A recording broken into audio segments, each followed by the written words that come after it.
Assalamualaikum. Waalaikumsalam warahmatullahi wabarakatuh. Kelasnya, dua kelas siapkan dulu, baru kita mulai belajar. Siap, gerak. Hormat, gerak. Tegak, gerak. Pegang, mulai. Bismillahirrahmanirrahim.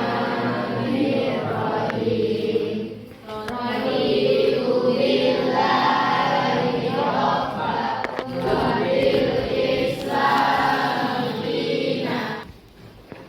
Oke, baiklah Ananda. Kembali hari ini pertemuan kita dalam pembelajaran pendidikan agama Islam.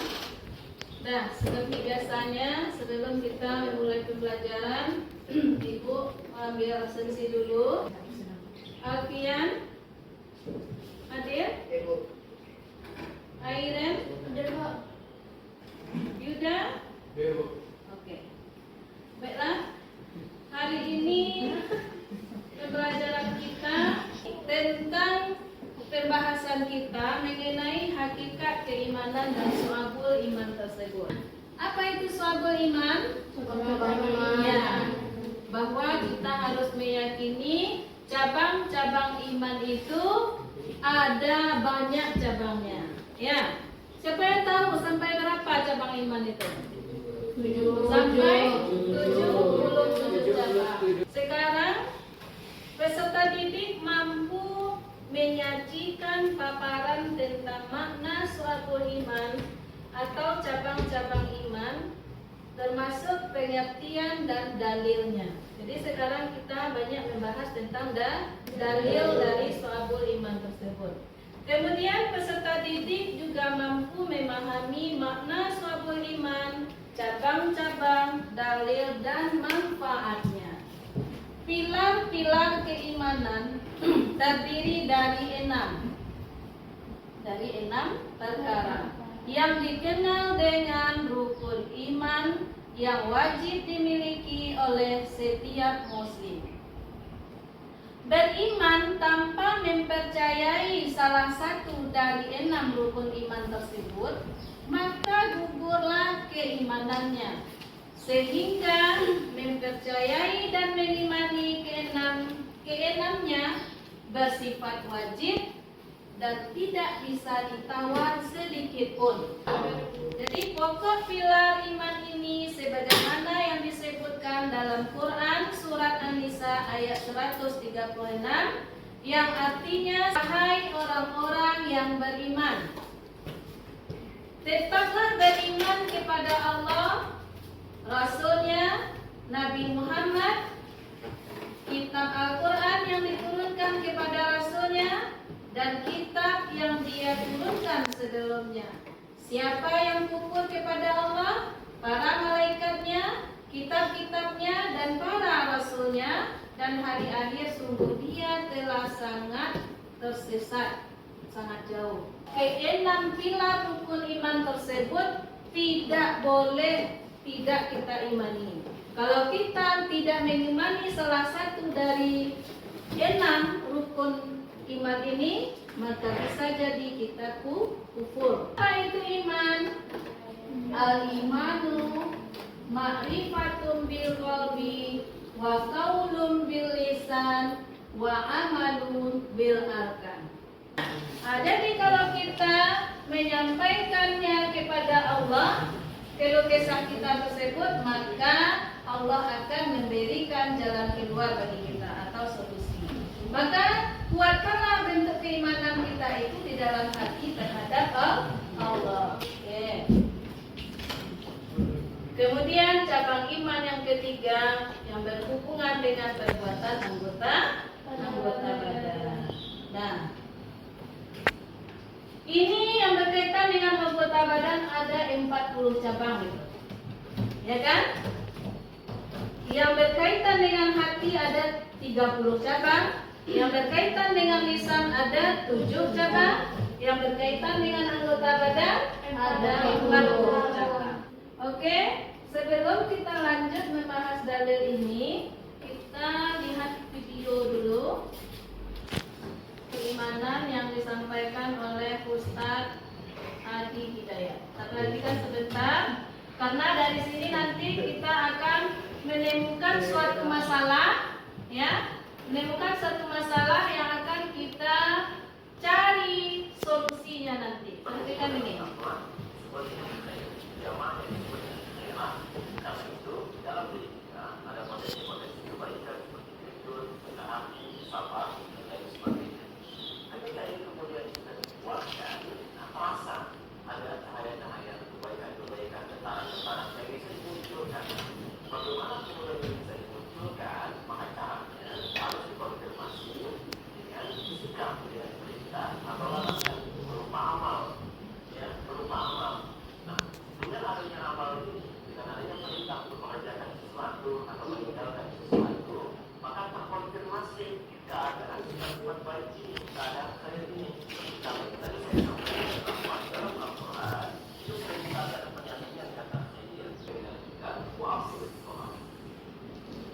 Oke, ini dari kita tayangkan video tentang bagaimana Ustadz Hadi Hidayat menjelaskan penerapan iman itu dalam kehidupan, yang terutamanya penerapannya itu di dalam sholat, tadi ya, aqimus sholat. Nah, oke, untuk itu banyak masalah-masalah yang kita dapatkan dari apa yang disampaikan tadi. Kemudian apa yang terjadi dalam kehidupan kita. Oke, itu akan menjadi permasalahan yang harus kita bahas hari ini dan akan kita cari solusinya secara bersama. Oke, silakan Ananda duduk di tempat kelompoknya yang sudah Ibu sediakan. Mulai ya. Biarkan LKPD kepada Ananda satu per kelompok. Silahkan dicari jawaban atau solusi dari masalah yang sudah ada di sini. Ini untuk kelompok 1, ini untuk kelompok 2, ini untuk kelompok 3. Nah, kalian jawab di sana. Apa yang ada masalah solusi yang kami sampaikan di sini menurut kelompok 3, menurut kelompok 2 dan kelompok 1. Silakan Anda bekerja. Ya, semuanya harus berperan aktif dalam kelompoknya. Tentukan siapa yang akan menjadi penulisnya, yang jadi moderatornya nanti, yang mempresentasikannya, dan yang akan mencari jawaban dari pertanyaannya nanti. Silakan Anda bekerja sama. Silakan ya. Ini kelompok ini ada perempuannya ya, Bapak. Silakan Anda cari, boleh di internet.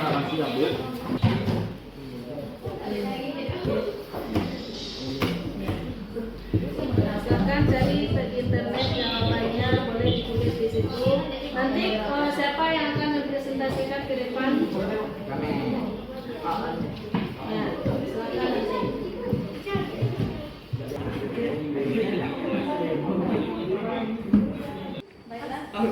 Assalamualaikum warahmatullahi wabarakatuh. Waalaikumsalam warahmatullahi wabarakatuh. Baiklah, kami di sini akan mempresentasikan hasil diskusi kami. Yaitu dijelaskan ada 77 cabang iman yang diulas secara ringkas dan mudah dipahami. Setiap cabang merupakan amalan atau perbuatan yang harus dilakukan oleh orang yang mengakui beriman atau mukmin. 77 cabang itulah yang disebut syu'aibul iman. Bila mana 77 amalan tersebut dilakukan seluruhnya, maka telah sempurnalah imannya. Berikut ibadah harian atau kajian yang dilakukan di sekitar lingkungan tempat tinggal, yaitu yang pertama, sholat tepat waktu, yang kedua, membaca Al-Quran, yang ketiga, membaca kisah para nabi, yang keempat, berbanyak sedekah, yang kelima, perbanyak doa dan mohon ampun kepada Allah Subhanahu wa Ta'ala. Itulah cabang iman yang termasuk dari perbuatan ataupun anggota badan. Itulah hasil diskusi kami. Bila ada salah dan tidaknya kami mohon maaf sebesar-besarnya. Kami akhiri dengan Assalamualaikum warahmatullahi wabarakatuh. Waalaikumsalam warahmatullahi wabarakatuh.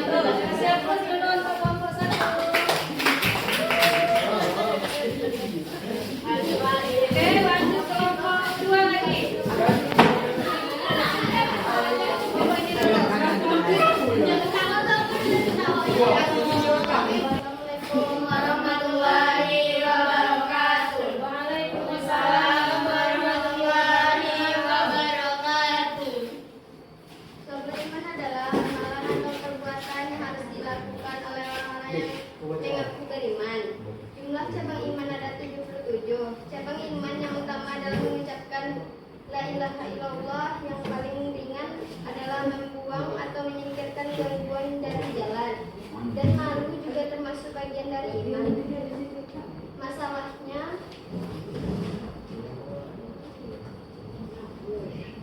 Masalah yang akan kami bahas mengenai kenakalan remaja. Masalah remaja saat ini seperti bolos sekolah, berkata tidak sopan, tidak menghargai orang yang lebih tua, dan masalah lainnya. Kita dapat mengatasi dengan tindakan pencegahan. Tindakan pencegahannya yaitu orang tua harus mempersiapkan mental anak sejak dini untuk memasuki usia remaja. Tindakan yang kedua, tindakan represif, memberikan hukuman yang sesuai dengan pelanggaran yang dilakukan remaja. Yang ketiga, tindakan kuratif dan rehabilitasi. Tindakan ini dilakukan untuk memperbaiki sikap anak remaja yang nakal. Assalamualaikum warahmatullahi wabarakatuh.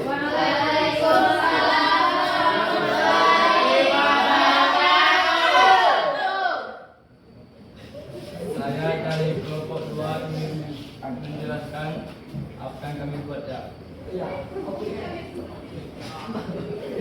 Pelaksanaan ibadah dan harian atau kajian-kajian yang dilakukan di sekitar lingkungan tempat tinggal kalian.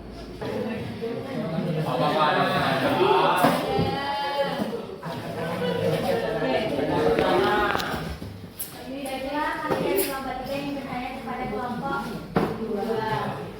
Apa pengertian dari Ramadan? Bulan Ramadan merupakan bulan yang diturunkannya Al-Quran menjadi petunjuk bagi manusia dalam kehidupan yang universal, tidak hanya dalam hal ibadah.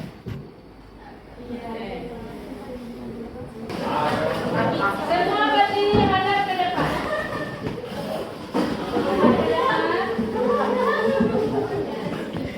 Oke, kita akan tes konsentrasi. Ya. Oke, semuanya siap dengan dulu siap. Kalau ada sampai tadi, sampai tadi bekerja sama, baik semuanya. Nah, yang baik, goyang-goyangkan tangannya. Nah, nanti kalau ibu bilang stop, nanti stop ya. Oke, oke, masih digoyang-goyangkan tangannya, jari-jarinya masih digoyangkan. Ayo, ayo, di atas ya. Yuda, goyang di atas, goyang-goyangkan ya. Oke, oke, stop. Nah, ibu sudah bilang stop, dia masih goyang. Ya. Oke, kita ulang lagi. Ayo digoyang-goyangkan lagi. Masih goyang-goyangkan. Ayo pegang dagunya. Ya, dengarkan apa yang ibu ucap. Ya, masih digoyang-goyangkan. Oke, pegang talinya. Oke, masih konsentrasi. Pegang kaki. Oke, masih konsentrasi. Oke, tangan di atas lagi. Pegang kepala. Oke, masih konsentrasi. Nggak ada yang salah ya. Oke, silakan duduk kembali di tempat.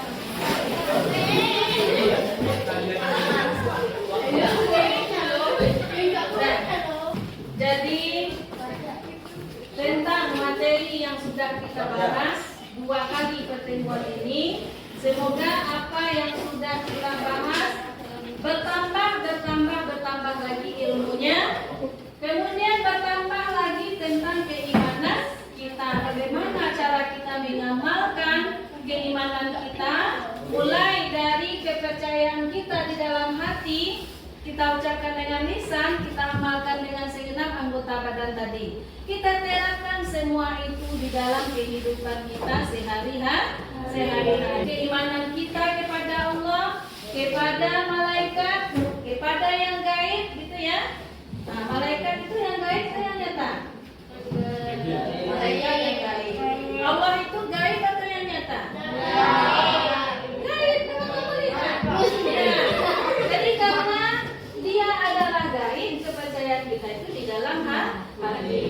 Kemudian besok tengah malam ibadah kita melalui lisan tadi. Kita baca Al-Quran. Adakah Anda membaca Al-Quran di rumah? Ada. Kemudian ibadah yang berkaitan dengan anggota badan tadi. Contohnya tadi ada bersuci kita. Mau sekolah kan kita berwudu dulu. Cuci semua anggota wudu kita dulu. Ya. Kemudian setelah itu kita melaksanakan sholat. Paham kan? Paham. Oke. Untuk minggu depan kita masuk lagi materi berikutnya, yaitu tentang perilaku tercela. Ya, nah kita akan bahas lagi. Untuk saat ini materi kita cukupkan dulu sampai di sini. Kita tutup dengan membaca hamdalah. Alhamdulillah.